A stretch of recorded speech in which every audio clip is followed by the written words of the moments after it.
If you want to go ahead and search for some Google images that you want to insert out into your project, then what you can simply do is you can go around onto stock right here.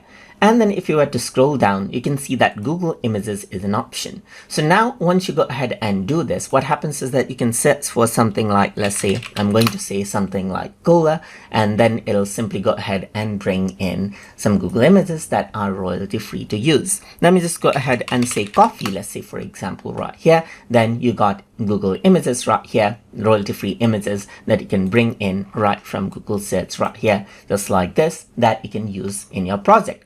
So apart from that, even if you were to go around onto stock right here and then go to media types, you can see that Google Images is an option as well. So I'm just going to go around and say Christmas tree, let's say, for example, right here, Christmas tree, just like this. And then I'm going to press enter. Then what happens is that this is what you have. You got images right from Google Search right here on Google Vids, as you can see, just like this. And that is how you can utilize Google Image Search in the media panel in Google Vids. So hope you guys learned something as always.